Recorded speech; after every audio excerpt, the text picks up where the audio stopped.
Paratroopers, we had a few golden rules. 1, never miss fire. If you did, you got punished to stay Shabbat. 2, never fall asleep during watch. If you did, you got punished to stay Shabbat. And in the paratroopers, we had a golden rule that exceeded those two. You never ever drop the stretcher. See, in our first 8 months of training to build up our endurance was this frickin' stretcher. When we heard the words Ftach Alunka, which means open the stretcher, our spirits sank to an abyss that is indescribable. That was our true nightmare. I am 51 years old and I still have issues with my shoulders because of that frickin' stretcher. My friends, I'm going to say something very harsh right now.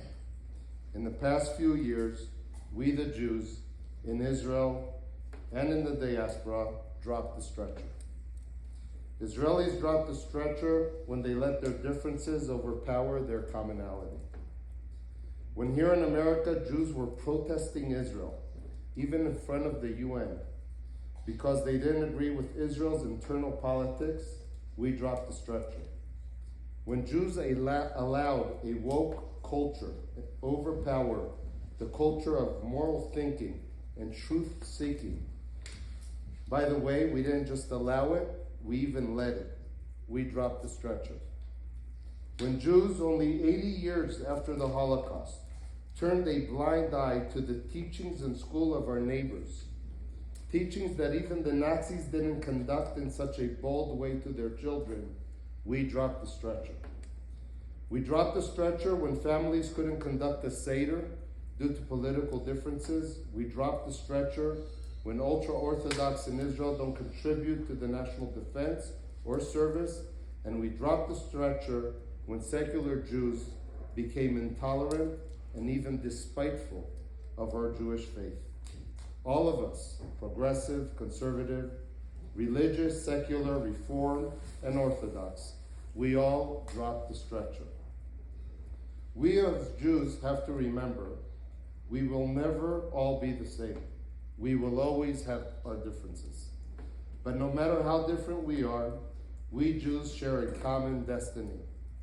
Ask the victims of the Gaza envelope kibbutzim.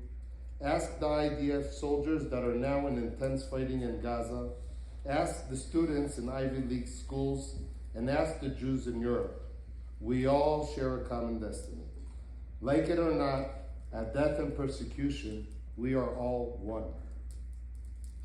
The secret to carrying a stretcher properly is to adapt yourself to your partners. You need to tolerate each other more, be more attentive to each other, and more accepting of each other's pace, rhythm, and style. We cannot afford to be over-resistant to each other.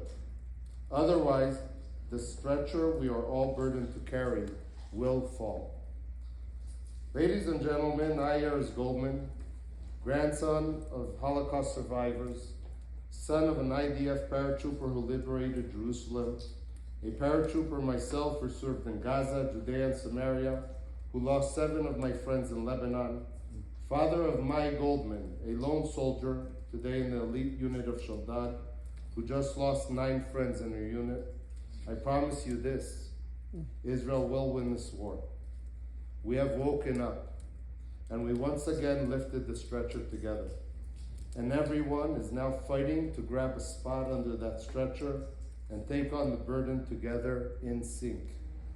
We will carry this stretcher through the rocky valleys and up the steep mountains.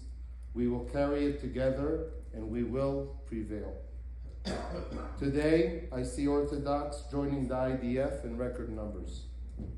Today, I see Bohemians from Tel Aviv and settlers from Judea and Samaria serving as brothers in arms, putting on tefillin together by their tanks.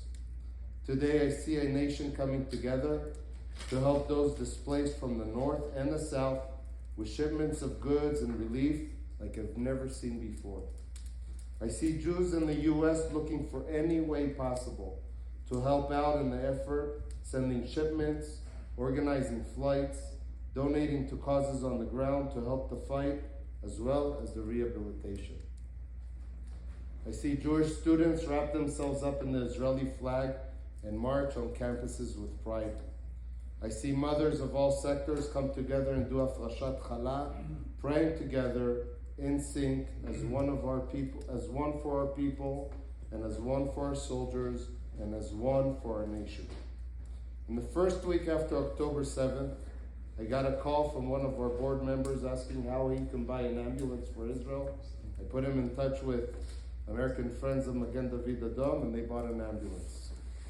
On October 9th, the State of Israel asked Israel Bonds to raise an additional $650 million to the $1 billion we already raised prior to October 7th. They said that they would ask for more, but they want to be realistic. In the 3 weeks since October 7th, we have raised $1 billion additional money. Wow. 3 weeks. Wow. Many of you in this room, actually a few of you in this room, stepped up and doubled and tripled your investment. So what is our message? When we are done walking in the valleys, when we are done climbing the mountains, and when we reach that plateau, again, what we're thinking is our next ski vacation, what cruise we should take, what new car we should buy. Remember that we still have to carry and never ever drop that stretcher again. I want to finish with the following biblical verse, which reminds us the following. If we will be weak and divided, we will be at war. If we will be strong and united, we will have peace. Adonai oz la'amo iten, Adonai yivarech et amo b'shalom. Amen. Amen.